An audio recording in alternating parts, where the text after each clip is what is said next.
Muy buenos días, amados hermanos. Abran sus Biblias, por favor, en Juan capítulo 21, y en esta mañana vamos a desarrollar otro aspecto, otro paso más del tema de los medios de gracia, basados en este pasaje de Juan 21, 15 al 19. Nosotros hemos venido estudiando en estos domingos anteriores una serie sobre los medios de gracia. Hemos dicho que los medios de gracia son los medios o las herramientas o los recursos que Dios nos provee para capacitarnos en esa caminata, en esa travesía hacia el reino de los cielos, en esa aventura. Estamos en una aventura yendo a la patria celestial, y para que no nos perdamos, no nos detengamos en el camino y lleguemos a salvo, Dios nos ha provisto medios.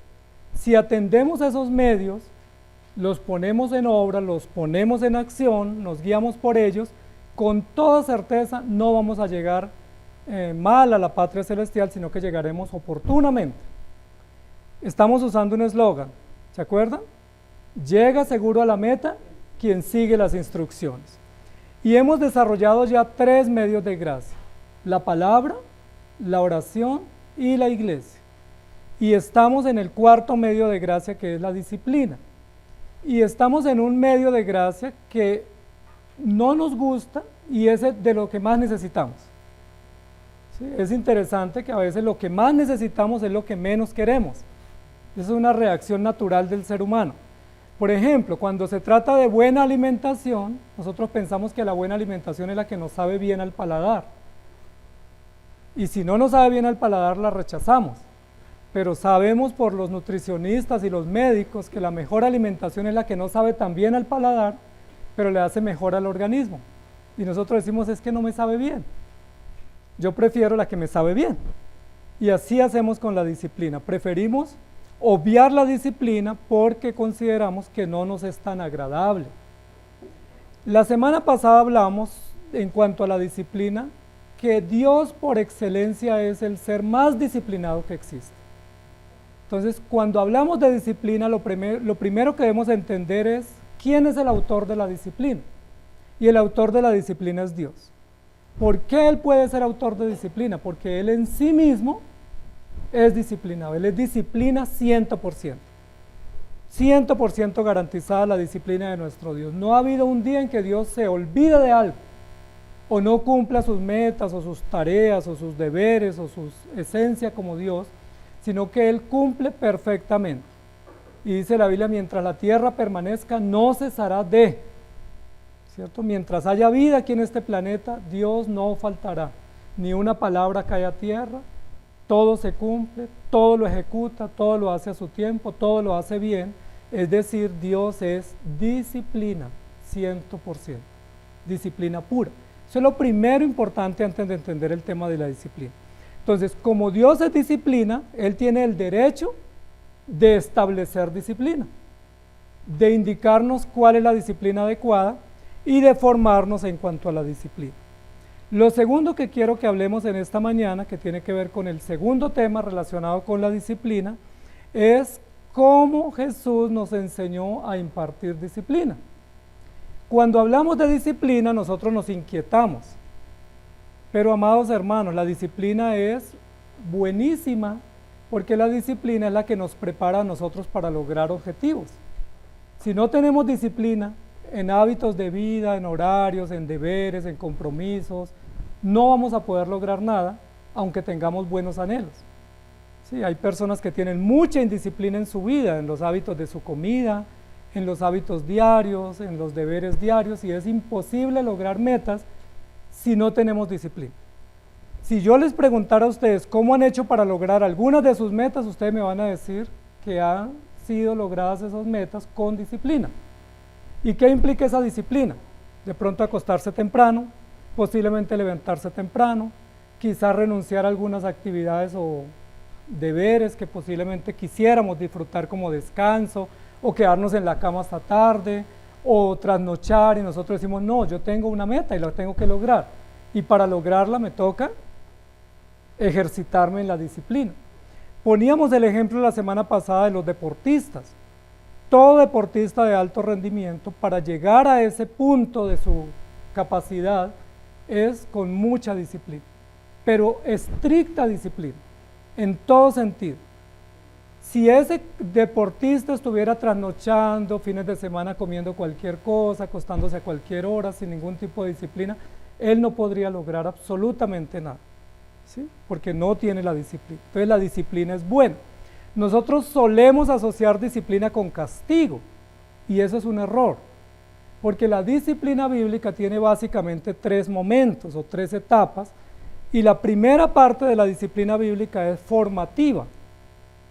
Es decir, Dios a través de la disciplina nos forma, nos enseña, nos capacita, y esa disciplina es muy, pero muy saludable, porque Dios nos forma para que nosotros podamos actuar de acuerdo a como Él quiere que nosotros actuemos y logremos las metas. El segundo aspecto de la disciplina es la disciplina preventiva. Una vez somos formados, Dios nos hace advertencias y nos dice, si evitas esto, te va bien, si no lo evitas y incurres en esto, vas a tener consecuencias. Esa área de la disciplina es muy excelente porque nos evita, nos previene caer o tener consecuencias porque estamos advertidos. Sí, es como cuando a uno le dicen, mire, si usted sale de noche por esa zona lo pueden robar, entonces gracias por avisarme. ¿Sí? Uno dice, muy amable. Si usted sigue en ese hábito de vida, usted va a perder su salud o va a perder su trabajo o va a tener consecuencias. Muchas gracias, muy amable. Eso es disciplina preventiva, es decir, ya no solamente tengo el principio, sino que tengo la advertencia y la consecuencia de lo que me puede pasar. Y el tercer aspecto de la disciplina es la correctiva, que es la que a nosotros más nos incomoda, pero llegamos a ella si hemos despreciado los 2 primeros componentes de la disciplina. Entonces, si uno llega a la disciplina correctiva es porque despreció la formativa, ignoró la preventiva y ahora le toca, sí o sí, la correctiva. ¿Estamos de acuerdo? Entonces, la disciplina es todo un conjunto de principios, normas, estrategias para nosotros poder tener éxito. Siempre cuando uno lee en la Biblia dice, si haces esto te irá bien. Es decir, la disciplina es una fórmula de éxito, es una estrategia o una ruta para el éxito si lo hacemos bien, pero tenemos normas, tenemos advertencias y tenemos consecuencias. ¿Me hago entender? Normas, advertencias y consecuencias, es decir, formativa, preventiva y correctiva. Cuando nosotros pensamos en la disciplina, casi siempre estamos pensando en la corrección, y ahí nos equivocamos, porque casi uno dice, uy, me van a regañar. Entonces, no, yo no me voy a dejar regañar, o ¿por qué me voy a dejar regañar? Entonces, siempre estamos como a la defensiva porque vemos disciplina con corrección, y efectivamente la disciplina es corrección, pero es el último estadio de la disciplina si hemos pasado por alto los anteriores. Si Dios nos da los principios y esos principios los abrazamos y los ponemos por obra, no se necesita más. Si además de abrazar esos principios, los estamos como descuidando un poco y viene la prevención y atendemos a la prevención, no se necesita más. Pero si ignoramos los principios, ignoramos las advertencias, ¿qué nos espera? Una consecuencia, ¿cierto? Imaginémonos que vamos por una carretera conduciendo. En esa carretera pues nos dan unas pautas a los conductores de decir cómo podemos abordar un vehículo sin tragos, sin estar trasnochados, bien despiertos, con todos los sentidos, el cinturón puesto, todo bien al día y arrancamos la marcha. Estamos formados para conducir, tenemos una licencia que nos acredita para poder conducir. Luego en el camino encontramos advertencias, ¿cierto? Curvas, zona destapada, zona de accidentes, curvas cerradas, reduzca la velocidad. Si ignoramos esas advertencias, ¿qué nos espera? ¿Cuál es el siguiente paso? Nos vamos a accidentar, hay un estrello y ahí sufrimos las consecuencias. Y uno dice, es que no vi, es que me distraje. Ok, descuidó las advertencias porque usted estaba formado para poder atender a las advertencias. Entonces vamos a trabajar un poco en esta mañana ese tema de la disciplina, pero uno de los pasajes que posiblemente es clásico en cómo Jesús atendió la disciplina de uno de sus discípulos es Juan 21, y ese es el que quiero que tomemos acá. El texto es bien interesante, si ustedes tienen sus Biblias abiertas lo podemos leer, y leámoslo por favor desde el 15. Dice, cuando hubieron comido, eso fue después de la resurrección, Jesús dijo a Simón Pedro, Simón, hijo de Jonás, ¿me amas más que estos? Le respondió, sí, Señor, tú sabes que te amo. Él le dijo, apacienta mis corderos. Y volvió a decirle la segunda vez, Simón, hijo de Jonás, ¿me amas? Pedro le respondió, sí, Señor, tú sabes que te amo. Le dijo, pastorea mis ovejas. Le dijo la tercera vez, Simón, hijo de Jonás, ¿me amas? Pedro se entristeció de que le dijese la tercera vez, ¿me amas? Y le respondió, Señor, tú lo sabes todo. Tú sabes que te amo. Jesús le dijo, apacienta mis corderos, mis ovejas.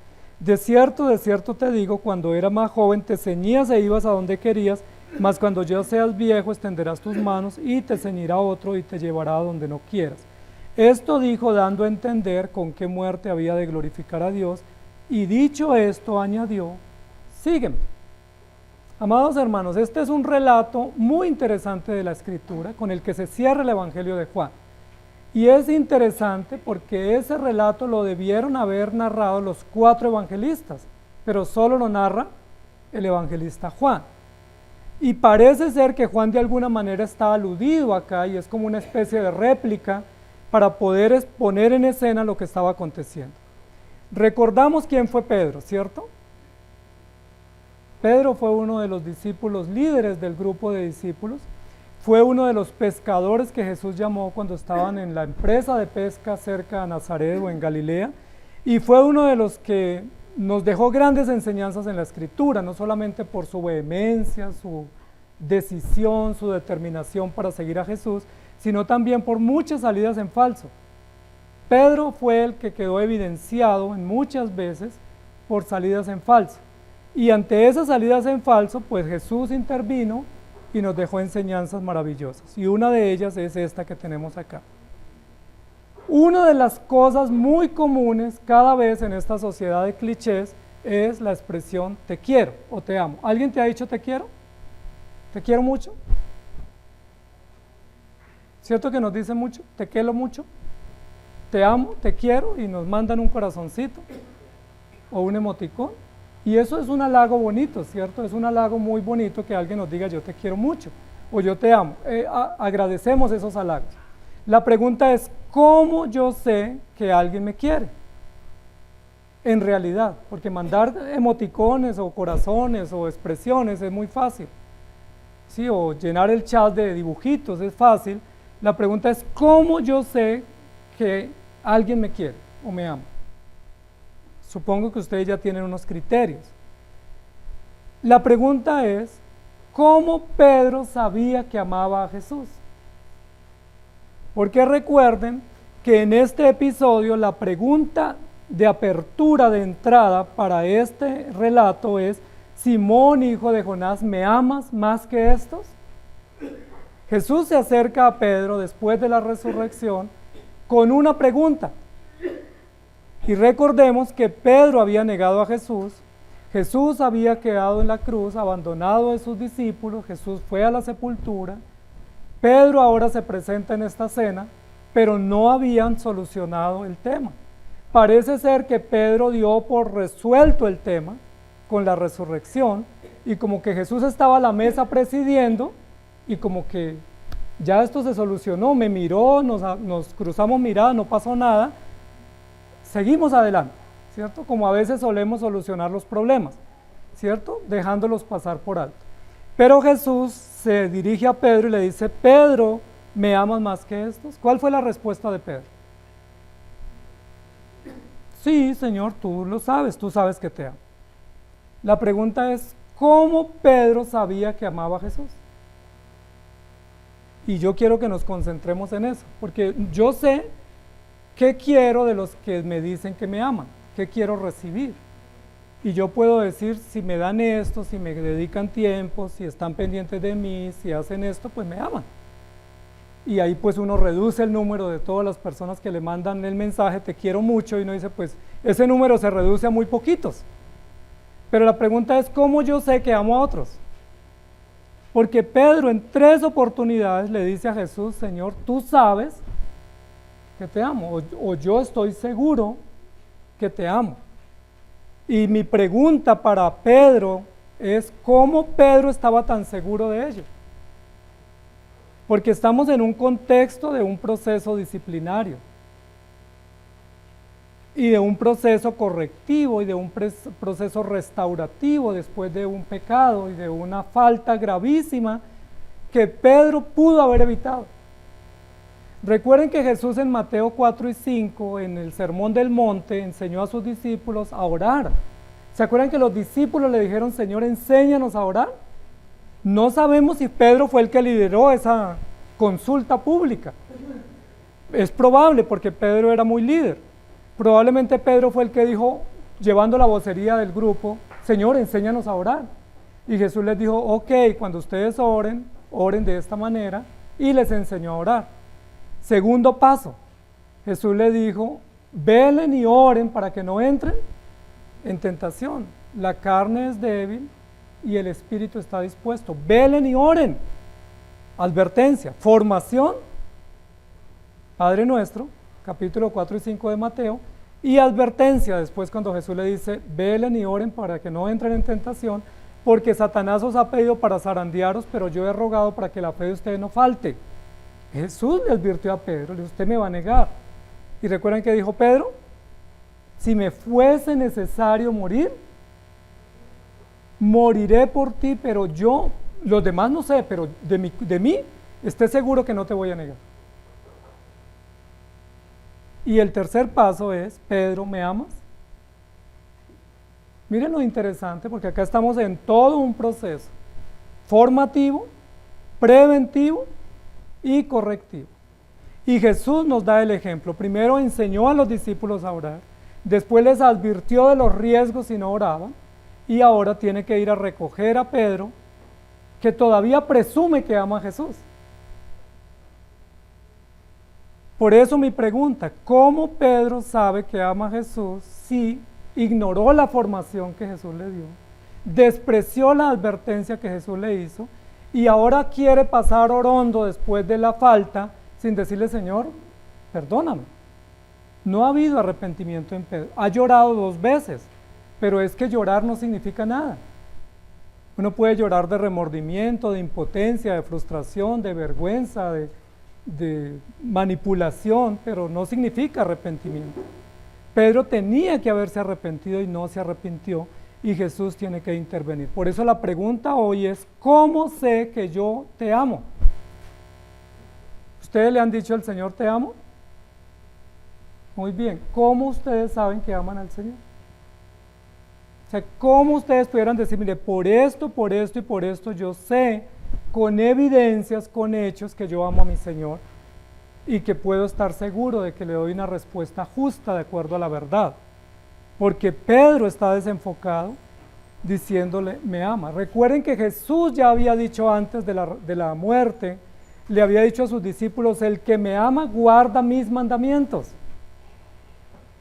Ya Jesús lo había dicho. Jesús puso la claridad en el tema. Ustedes me aman, ok, ¿están obedeciendo? O sea, el estándar es obedezca. Y Pedro desobedeció. Y al desobedecer, lo que Jesús le está diciendo en realidad a Pedro es, usted no me ama. Ese es el punto que Jesús pone ahí en relieve para que Pedro reaccione, pero Pedro sigue diciendo, sí, pero ¿cómo no? Yo te amo. Si es que te lo he dicho 1000 veces, ¿cómo te lo digo? ¿Cómo más te lo demuestro? Y Jesús le estaba diciendo pues cumpla mis mandamientos. Pero Pedro estaba posiblemente pensando en un tipo de amor ideal, o ese amor hoy superficial que nosotros manifestamos, que en realidad uno no sabía nada, uno piensa que lo aman y realmente no lo aman. Porque el amor genuino implica mucho más que decir, implica mucho más que una decisión, implica también sumisión, implica dedicación, implica consagración, implica confesión, el amor verdadero. Y Pedro no había hecho nada de eso, después de toda la falta que cometió contra el Señor. ¿Cómo era posible que Pedro había pasado ya varias semanas y Pedro se encuentra con Jesús y todavía no soluciona el problema con Jesús, y es Jesús el que lo tiene que interpelar haciéndole una pregunta?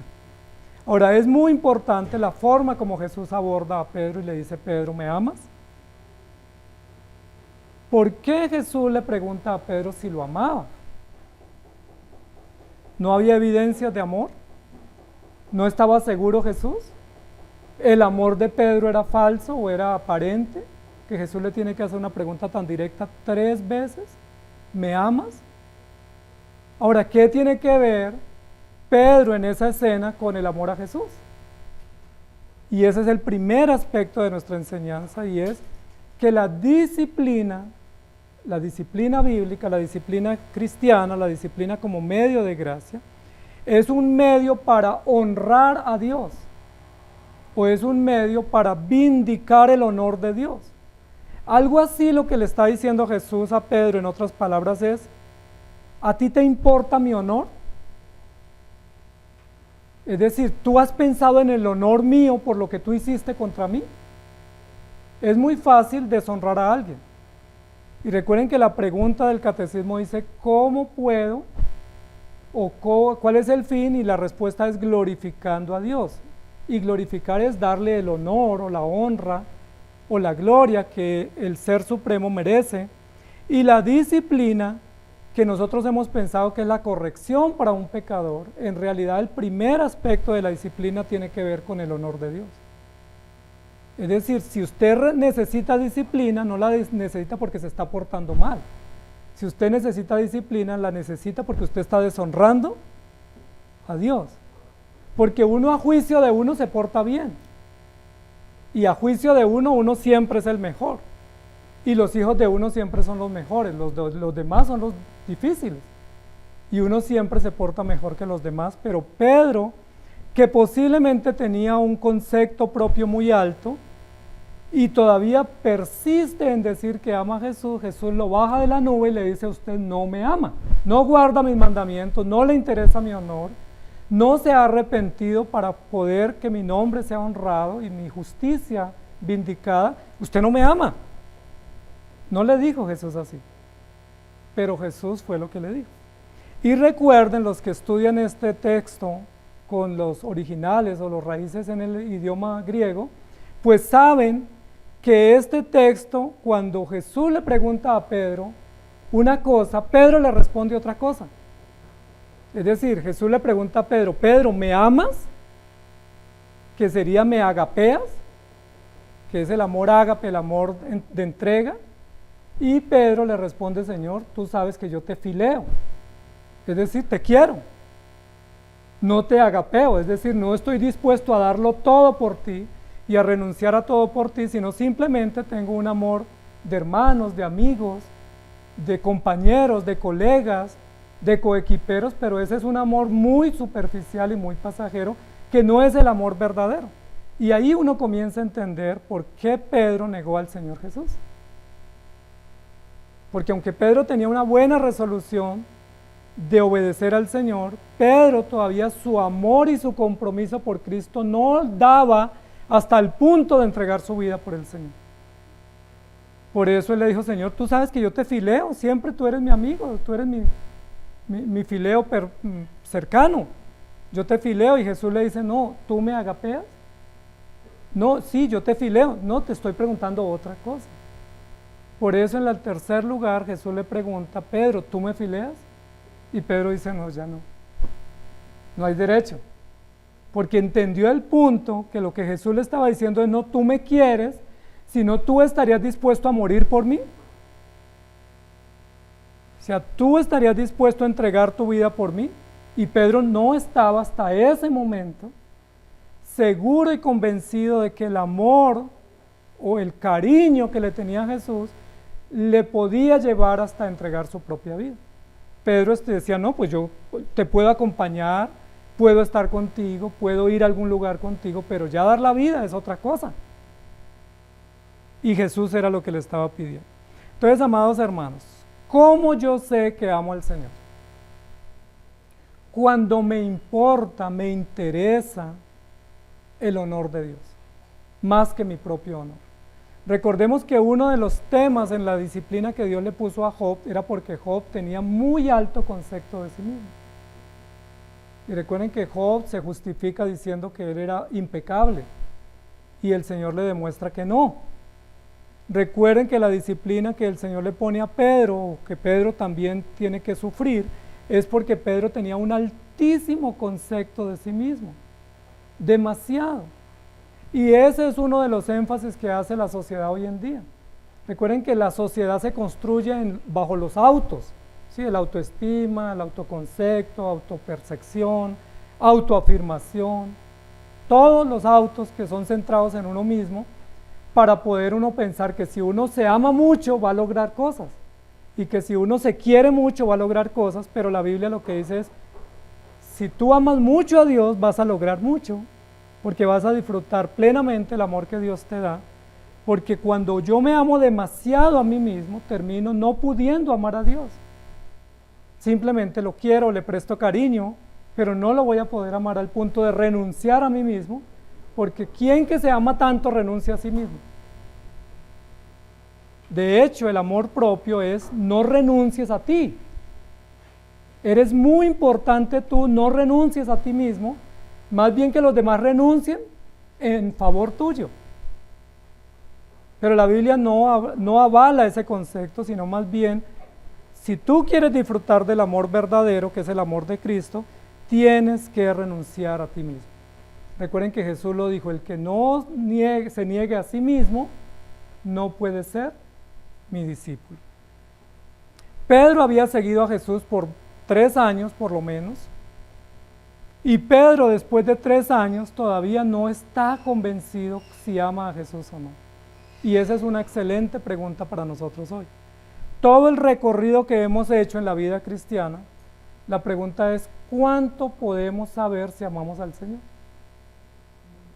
Es decir, ¿cuánto nos interesa el honor del Señor, la honra del Señor, o nos interesa nuestra propia honra? Recuerden que cuando el Señor fue a disciplinar a Saúl, cuando Samuel le dijo que no podía ser rey más, recuerdan que Saúl le dijo a Samuel, bueno, como ya sé eso en privado, no me vaya a hacer quedar mal en público, acompáñeme y salimos los dos juntos para que nadie se dé cuenta que yo ya no soy el rey. ¿Qué concepto tenía Saúl de sí mismo? Demasiado alto, que su honor era más importante que la obediencia, y es justo en ese contexto donde el Señor dice, se complace el Señor de sacrificios y becerros engordados, más que de que se obedezca. Génesis 39, versículo 9 dice, no hay otro mayor que yo en esta casa y ninguna cosa me ha reservado sino a ti, por cuanto tú eres su mujer, ¿cómo pues haría yo este grande mal y pecaría contra Dios? Recuerden que eso lo dijo José cuando estuvo siendo asediado por la esposa de Potifar y él prefirió huir y que se levantara una calumnia contra él con la siguiente afirmación o argumento, ¿cómo haría yo este grande mal contra este mayordomo que me ha confiado su casa, que me tiene por persona honesta, honorable, que me ha confiado todas las llaves y las propiedades suyas, y cómo le haría yo ese mal a él? Pero lo más complejo que él dice, lo más selecto de su argumento es, y pecaría contra Dios. Es decir, José tiene un alto concepto del honor de Dios. Tanto así que no se defendió de sus hermanos cuando lo vendieron, tanto así que no se defendió cuando lo calumniaron y lo metieron a la cárcel injustamente, tanto así que hizo muchas cosas importantes porque dice, yo no puedo pecar contra Dios. La pregunta es, ¿tenemos ese concepto nosotros?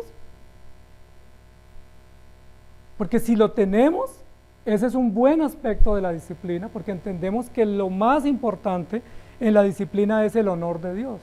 No que me descubran, no que se den cuenta de lo que yo he hecho mal, sino que ya Dios sabe y ese honor al Señor debe ser protegido. Salmo 51, 1 al 5, dice, ten piedad de mí, oh Dios, conforme a tu misericordia, conforme a la multitud de tus piedades, borra mis rebeliones.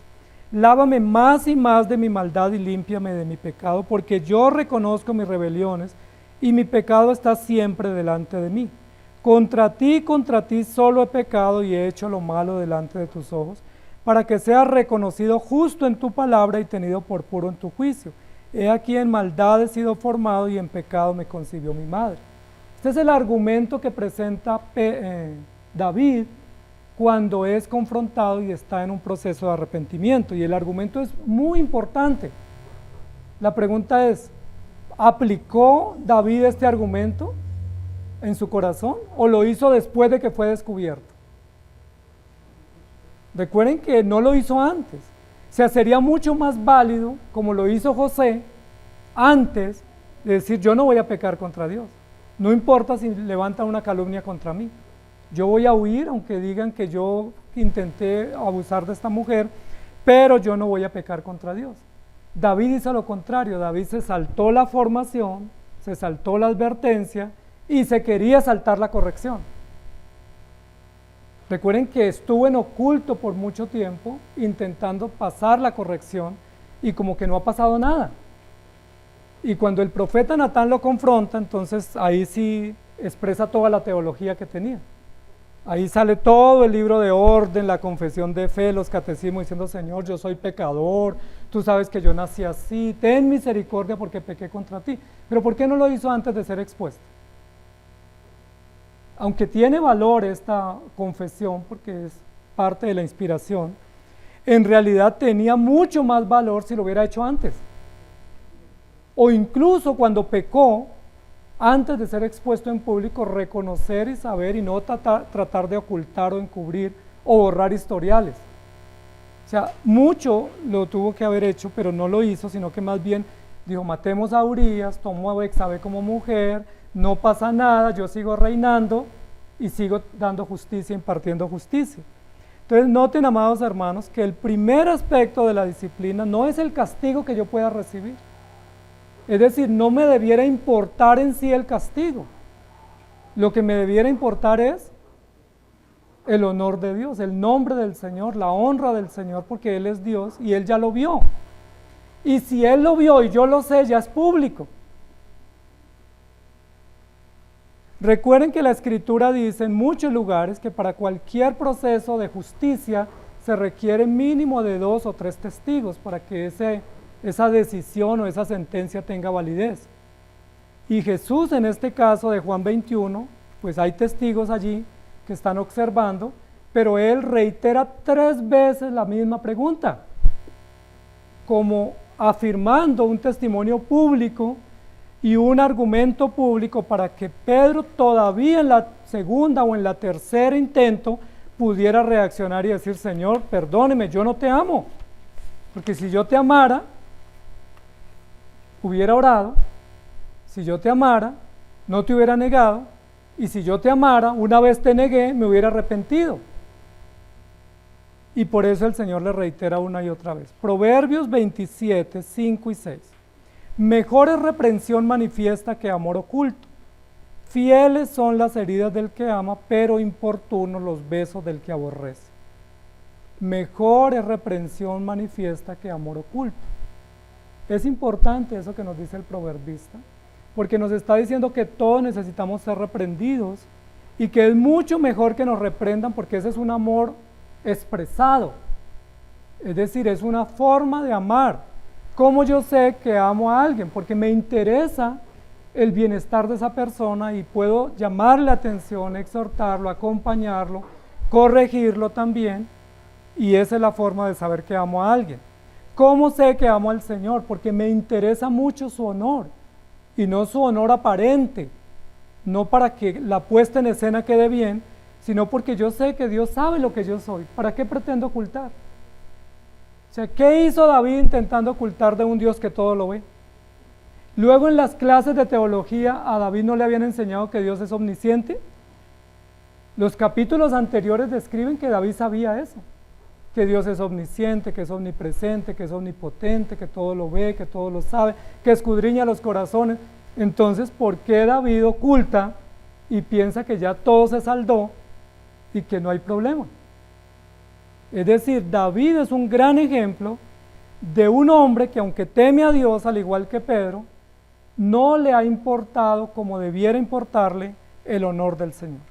Ahora, ¿qué opinan de Hechos 5, donde está el relato de Ananías y Zafira? Que este es un relato de una pareja muy compacta que trabajaba en acuerdo. Dice, pero cierto hombre llamado Ananías, con Zafira su mujer, vendió una heredad y sustrajo del precio, sabiéndolo también su mujer, es decir, había una información compartida. Y trayendo solo una parte, la puso a los pies de los apóstoles y dijo Pedro a Ananías: ¿por qué llenó Satanás tu corazón para que mintieses al Espíritu Santo y sustrajeses el precio de la heredad? Si lo hubieras retenido, no se te quedaba a ti, y vendida no estaba en tu poder. ¿Por qué pusiste esto en tu corazón? No has mentido a los hombres, sino a Dios. Al oír Ananías estas palabras, cayó y expiró. Y vino un gran temor sobre todos los que lo oyeron, y levantándose los jóvenes lo envolvieron y sacándolo lo sepultaron. Pasando un lapso como de 3 horas, que ya era el acuerdo de que, bueno, yo me quedo haciendo el almuerzo, organizo algo, y luego llego como si nada, y ya tú pues pasaste la primera parte, y yo luego doy el cierre al hecho, y ganamos los honores. Pasado un lapso como de 3 horas, sucedió que entró su mujer no sabiendo lo que había acontecido. Ella no tenía discernimiento como tenía Pedro. Entonces Pedro le dijo: dime, ¿vendiste en tanto la heredad? Y ella dijo: sí, claro, en tanto. Muy fiel al acuerdo con su esposo. Y Pedro le dijo: ¿por qué conviniste en tentar al Espíritu del Señor? He aquí a la puerta los pies de los que han sepultado a tu marido y te sacarán a ti. Al instante cayó ella a los pies de él y expiró. Y cuando entraron los jóvenes la hallaron muerta y la sacaron y la sepultaron junto a su marido. Y vino gran temor sobre toda aquella iglesia y sobre todos los que oyeron estas cosas. Miren lo interesante. Aquí hay muchas cosas que están sucediendo. Obviamente hay pecado. Zafira y Ananías se pusieron de acuerdo para mentir. Pero no solamente quisieron mentir, sino engañar a los discípulos. Pero ellos lo que querían era ganar honor para sí mismos. Es decir, mostrarse demasiado generosos. Qué generosos los esposos Ananías y Zafira, que trajeron todo ese aporte para la iglesia. O sea, qué familia tan generosa, tan dispuesta. Pero ellos se habían reservado una parte y estaban diciendo que la habían traído toda. Ahora, no era necesario lo que ellos estaban haciendo. Pero era tanto su interés de honor personal, de quedar en buena estima ante los apóstoles, que ellos se pusieron de acuerdo para pecar. Engañar, mentir, robar. Pero eso no fue lo más grave. Lo más grave fue que ellos no consideraron que estaban haciendo eso con un tema eclesiástico, con un dinero que lo iban a ofrendar, producto de mentira y de engaño, y que eso no se puede hacer, y que ellos querían también quedar bien en la iglesia cuando eran pecadores, malvados, ladrones y engañadores. Ellos pudieron haber dicho: vendimos la heredad y vamos a ofrendar esta parte, y no había problema. Incluso pudieron no haber traído nada, tampoco había problema. Pero ellos quisieron ganar indulgencias diciendo mentiras y se ganaron la muerte. ¿Qué fue lo que no consideró Ananías y Zafira? El honor de Dios. Que Dios todo lo ve, que Dios todo lo sabe, que Dios todo lo saca a la luz, y que no se puede pretender mentir o engañar al Señor o al Espíritu Santo, y murieron de una. Entonces miren, amados hermanos, lo grave del tema. Aquí ellos murieron porque ellos deshonraron a Dios. En 2 de Timoteo capítulo 4, 1 y 2 dice: te encarezco delante de Dios y del Señor Jesucristo, que juzgará a los vivos y a los muertos en su manifestación y en su reino, que prediques la palabra, que instes a tiempo y fuera de tiempo, redarguye, reprende, exhorta con toda paciencia y doctrina. Te encarezco. ¿Qué te encarezco? Que prediques, que pongas en práctica la palabra, que seas fiel, que instes, que corrijas y que te pongas en la línea adecuada, no para que los demás te vean. Recuerden que la oración del fariseo, la Biblia lo dice, era para ser visto. Y recuerden que uno de los grandes problemas del fariseísmo en la época de Jesús, y es obviamente una constante en nuestro tiempo, es: yo hago esto para que me vean. Yo hago esto para ser visto. ¿Y qué dice la Biblia? Pues ya tienen su recompensa, ya los vieron. No tienen más recompensa. La Biblia dice: si tú vas a orar, entra a tu cuarto y ora en secreto. Si tú vas a dar algo, que tu mano derecha no sepa lo que da tu izquierda. Si tú vas a confesar tus pecados, hazlo en privado. Si tú quieres ser honrado, es mejor que alguien te honre y no que tú te honres a ti mismo. La Biblia nos da todas las pautas. Sin embargo, el fariseo, Ananías y Zafira, Saúl, y muchos otros hombres en la Biblia tuvieron más honor por sí mismos, les importó más su honor que el honor del Señor. Y en 1 de Timoteo 4:13 dice, entre tanto que voy, ocúpate en la lectura, la exhortación y la enseñanza. Si nos ocupáramos de esos encargos que el apóstol Pablo nos ordena por el Espíritu Santo, nosotros tendríamos menos corrección, porque ocuparnos de la lectura es ser formados, ocuparnos de la exhortación y la enseñanza es poner en práctica las prevenciones o advertencias y evitaríamos la corrección pública. Muy bien, el segundo aspecto de la disciplina, amados hermanos, para saber si yo amo de verdad al Señor, después de poder poner en alto el honor del Señor, es buscar la pureza de la iglesia. Recuerden que el otro fin práctico de la disciplina, además del honor del Señor y la justicia de Él, es que la iglesia sea purificada. Y Dios estableció los medios para que la iglesia sea purificada, y uno de esos medios es la disciplina. Es decir, llamar la atención a través de la predicación, o llamar la atención en privado, o llamar la atención entre hermanos, es parte del proceso natural de la vida de la iglesia. Hoy en día hay personas que dicen, yo no quiero ir a la iglesia porque se meten conmigo y yo no me aguanto. Es complicado eso, porque la Biblia dice que todo el que pertenece a Cristo y hace parte de la iglesia debe estar dispuesto a ser formado, a ser prevenido o advertido y a ser corregido también.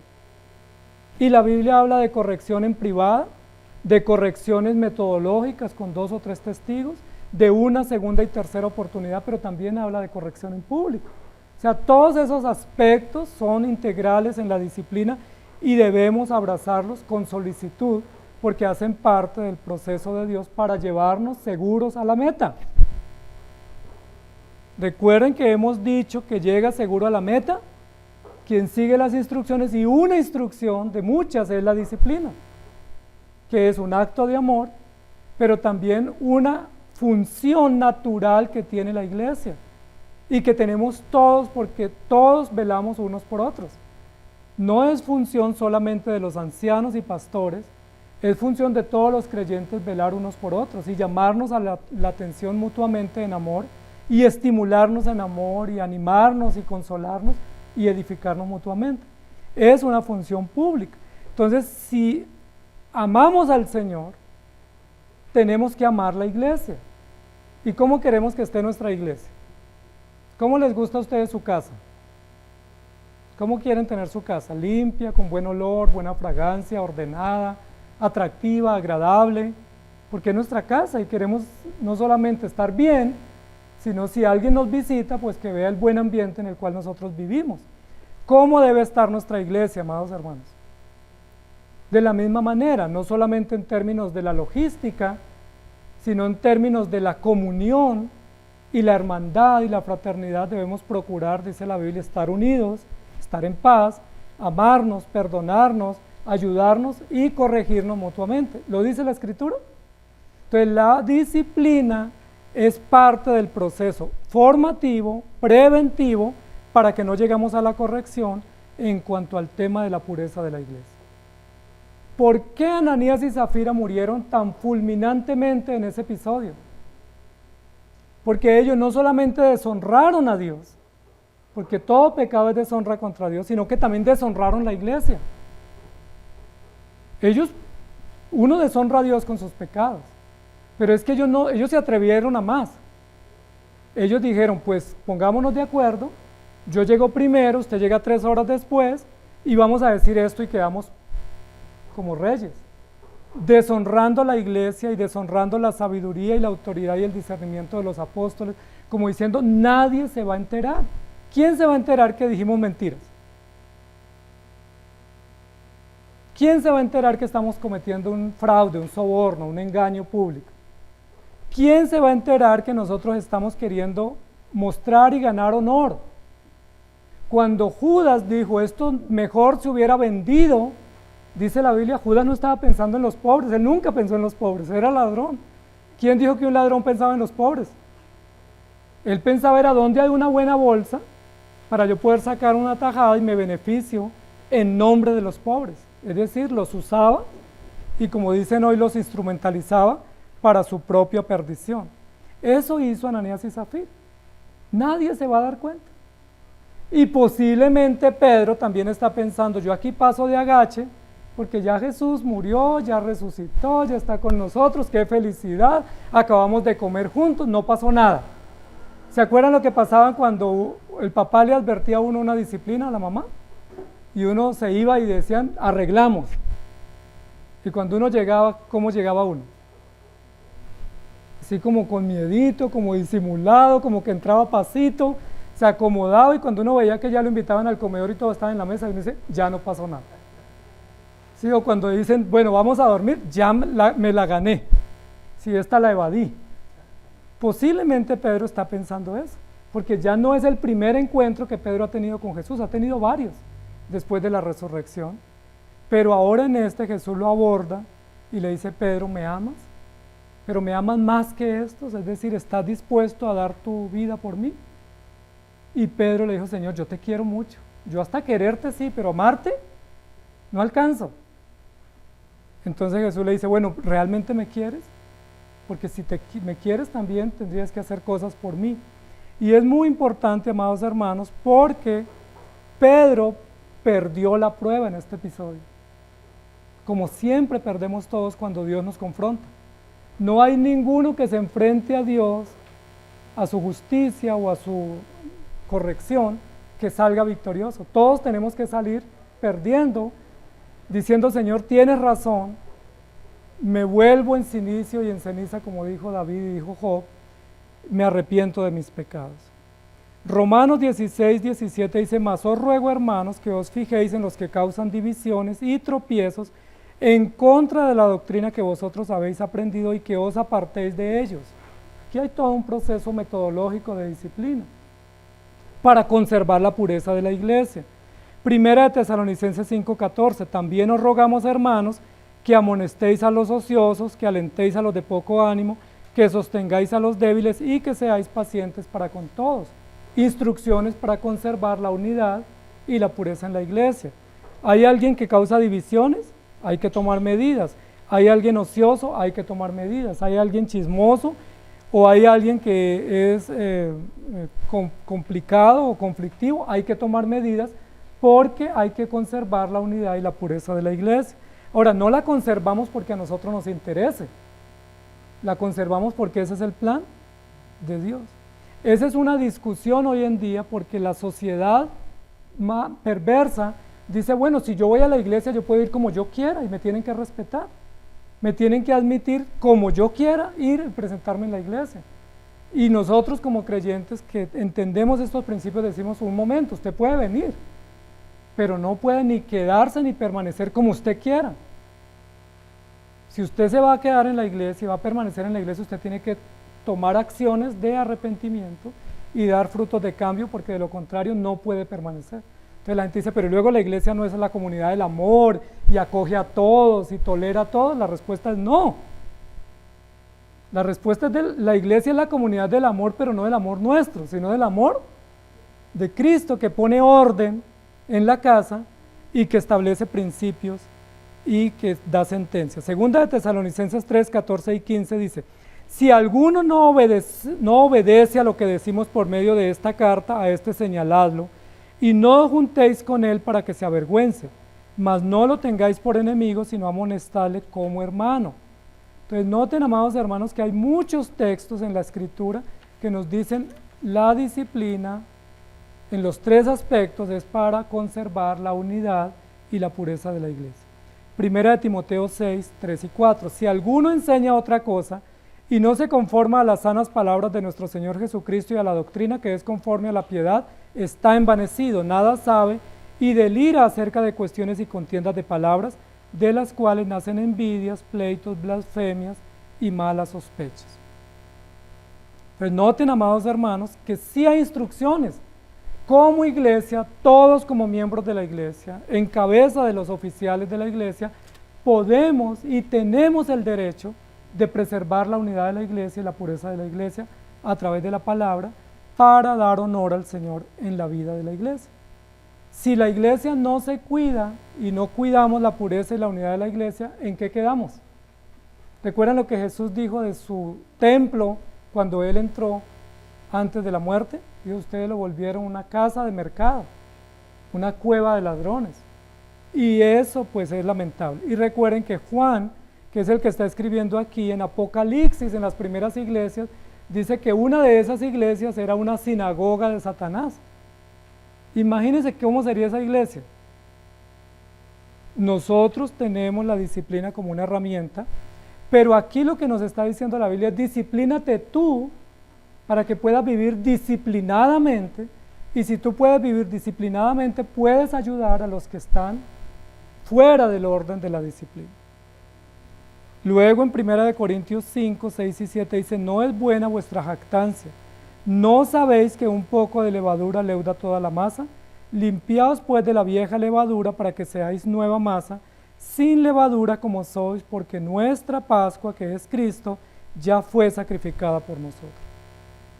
Amados hermanos, ¿cómo ustedes y yo sabemos que amamos al Señor? ¿Cómo usted puede decir yo amo al Señor?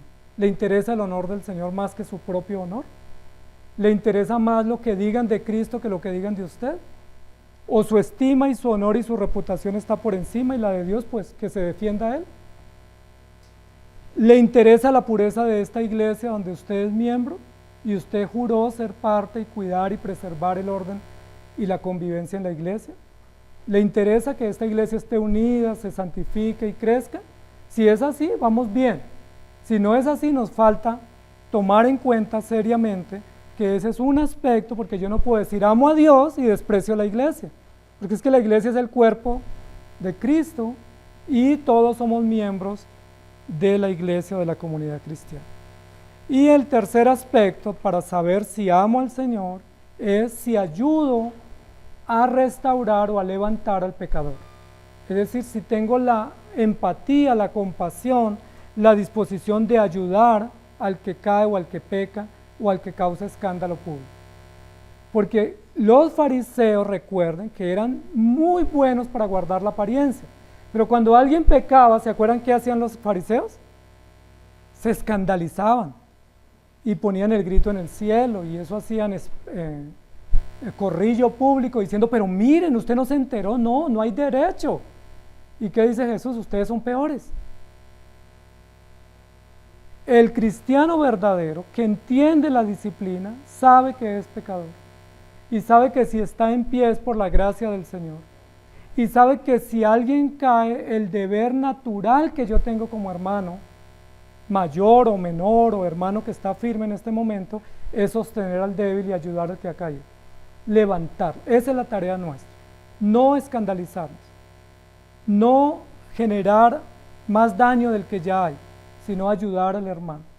Y básicamente lo que nos dice la Biblia es que yo amo al Señor si estoy dispuesto a ayudar a levantar o a restaurar al transgresor o al infractor o al reincidente. La pregunta es, ¿estamos dispuestos? ¿Se acuerdan qué había pasado en Corinto? Que en Corinto un hermano pecó y todos lo señalaron y lo apartaron y lo pusieron en la banca de los regañados. Y Pablo dijo, no, así no es.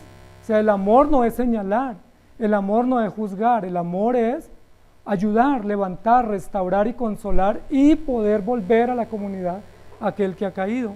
Como dice en otro lugar de la Escritura, considerándote tú, no sea que tú también.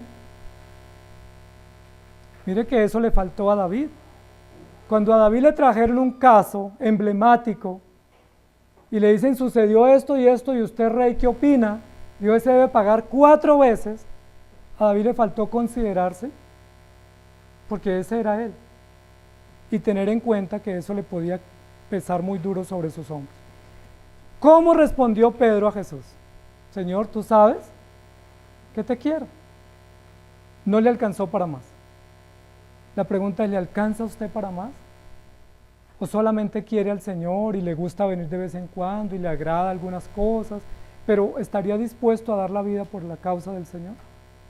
Porque ese es el amor verdadero y el amor sumiso y el amor abnegado que el Señor nos plantea. Cuando Jesús termina esto, miren lo que le dice Jesús a Pedro. Pedro le había dicho, si me es necesario morir, moriré contigo, pero no te negaré. Y dicen por ahí que hay que tener cuidado con las palabras, y lo dice también Eclesiastés, ¿no? No te adelantes a hacer promesas o a hacer juramentos o a adquirir compromisos que no hayas sopesado bien. ¿Qué le está diciendo Jesús aquí? De cierto te digo, que vas a morir crucificado. Acá está en el versículo 18. Extenderás tus manos y te ceñirá otro, dando a entender de qué muerte iba a morir. Es decir, Pedro le dijo, si me toca morir en la cruz, yo lo haré, pero no te negaré. Ok, lo negó, pero igual le toca morir en la cruz. ¿Y qué le dice Jesús a Pedro? Sígueme. Miren, amados hermanos, 3 años atrás, Jesús le había dicho a Pedro, sígueme. ¿Por qué Jesús vuelve y le repite lo mismo que le dijo a Mateo, que le dijo a Andrés, a Jacobo, a Juan, a Felipe? ¿Por qué vuelve y le repite lo mismo? ¿No dice, sería que no lo estaban siguiendo? ¿Sería que todavía no habían tomado el peso de la cruz y adquirido el compromiso real de lo que implica ser seguidor y discípulo de Jesús? Bien probable que así sea. Por eso Jesús le dice, sígueme. Y se cierra la escena. Pero miren lo que acontece después. Volviéndose Pedro, es decir, mirando atrás, cosa que no debe uno hacer, mirar atrás, sino mirar adelante, vio que lo seguía el discípulo a quien Jesús amaba. El mismo que en la cena se había recostado al lado de él y le había dicho, Señor, ¿quién es el que te va a entregar? Cuando Pedro lo vio, le dijo a Jesús, Señor, ¿y este qué? ¿Cómo les parece? ¿Y este qué? O sea, yo pensé que era el único, tenía contrato de exclusividad. O sea, si te voy a seguir, pues que sea yo solo para tener el derecho de estar a tu lado siempre y que no haya otro. Recuerden que Jacobo y Juan eran los que habían pedido a través de la mamá estar uno a la derecha y otro a la izquierda. Y ahí que están compitiendo, recuerden que Pedro y Juan fueron los primeros que llegaron en una competencia pues de mucha velocidad a la tumba para ver la tumba vacía. Ahora Pedro, el Señor lo restaura y Pedro ya vuelve y se le suben los humos. O sea, no ha pasado sino una línea y ya Pedro trae, Señor, ¿y este qué? O sea, ¿y este? O sea, ¿qué hace detrás de nosotros? ¿Cómo así? Y Jesús le dice, ese no es problema tuyo. Si quiero que él quede, ¿a ti qué? Sígueme tú. Y eso es muy importante porque yo diría, si acaba el Señor de restaurar a Pedro, pues uno esperaría que su actitud fuera noble. Pero no se han dado cuenta que a veces uno el Señor lo corrige y uno en el mismo acto de la corrección sigue generando otras correcciones necesarias. O sea, en el mismo acto de la corrección uno está desafiante, está rebelde, está imponente, está cuestionando, ¿qué es lo que está haciendo Pedro? Pedro siempre se ha creído con el derecho de cuestionar a Jesús. Recuerden que le dijo, Señor, yo no te negaré, olvídese, tú estás equivocado. Pedro ha cuestionado a Jesús muchas veces. Y ahora, después de este acto de la resurrección y de este proceso de restauración, Pedro sigue cuestionando a Jesús. ¿Y este qué? O sea, ¿qué hace detrás de nosotros? Y luego no había estado 3 años con él. Jacobo, Pedro y Juan habían estado con Jesús 3 años. Y ahora a Pedro le parece extraño que Juan siga a Jesús al lado de Pedro. Amados hermanos, cuán celosos, competitivos, egoístas somos, y Dios tiene que ponernos en evidencia. Jesús restaura a Pedro y luego en el versículo siguiente vuelve y le dice, necesitas otra disciplina.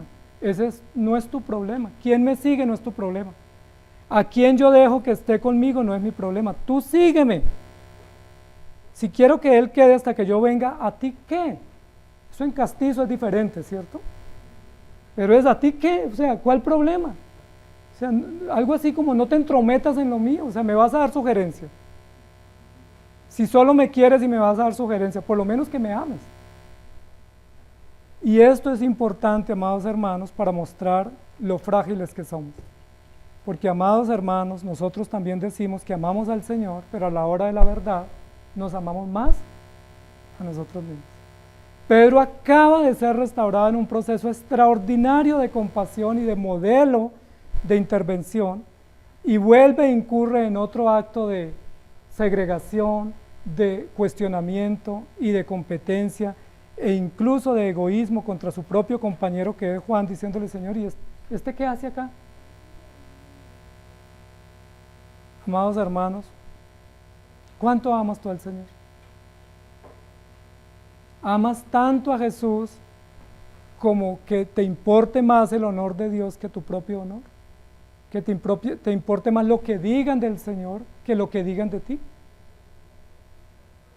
¿Amas tanto al Señor al punto que te importe tanto la pureza y la unidad y la estabilidad de la iglesia de la cual somos parte y pues que Cristo es la cabeza?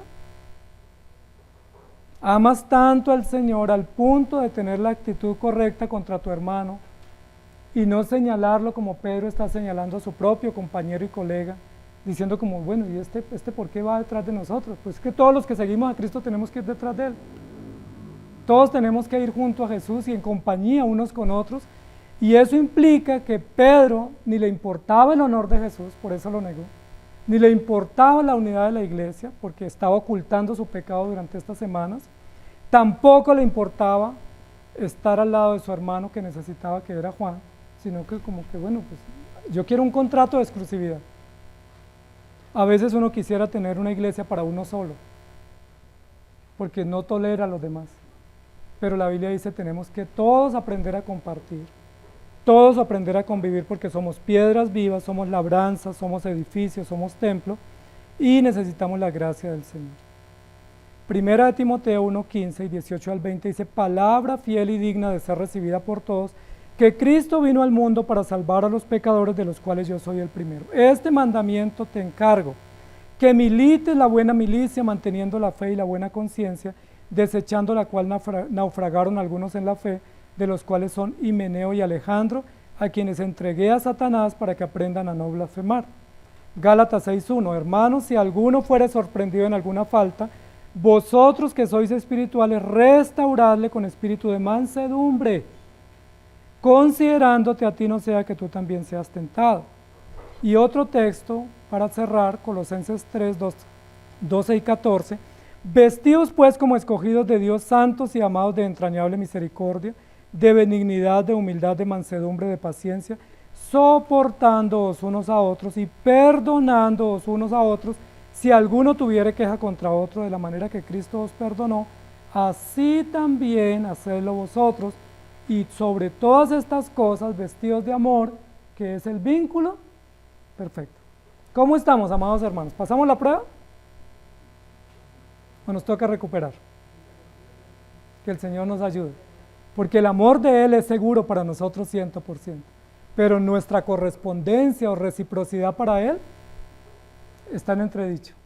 Que el Señor nos ayude.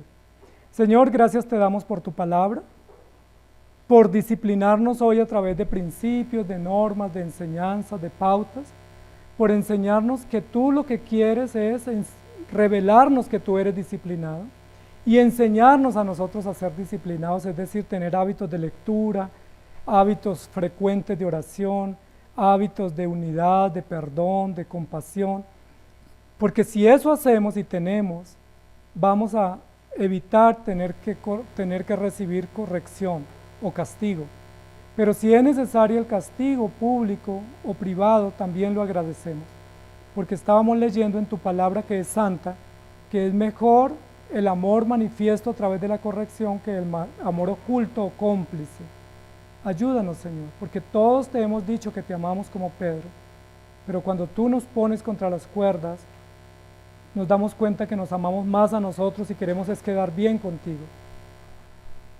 Pedro quería quedar bien contigo, se amaba tanto a sí mismo que le importaba lo que los discípulos pensaran de él y quería demostrar que él sabía y podía y que era valeroso y que era valiente y que era intrépido y que era consistente, cuando en realidad tenía tanto exceso de amor propio que no lograba amar al Señor, y por eso tú lo confrontaste. Posiblemente es la misma escena para nosotros hoy. Hijo, ¿me amas? ¿Me amas al punto de servirme, de comprometerte, de declinar a tu honor, a tus egoísmos, a tus competencias, a tus planes para servirme? ¿Me amas? Y creo que perdemos esa prueba, ese test lo perdemos, porque nos amamos tanto a nosotros, que queremos todo el bien para nosotros, pero no estamos dispuestos ni a amarte a ti, ni a amar a la iglesia, ni a amar a los hermanos. Y pues eso es complejo, porque tu palabra dice que sobre todo el amor tuyo nos gobierna. Ten misericordia de nosotros, perdónanos y ayúdanos en Cristo Jesús. Amén. Que el Señor les bendiga, amados hermanos.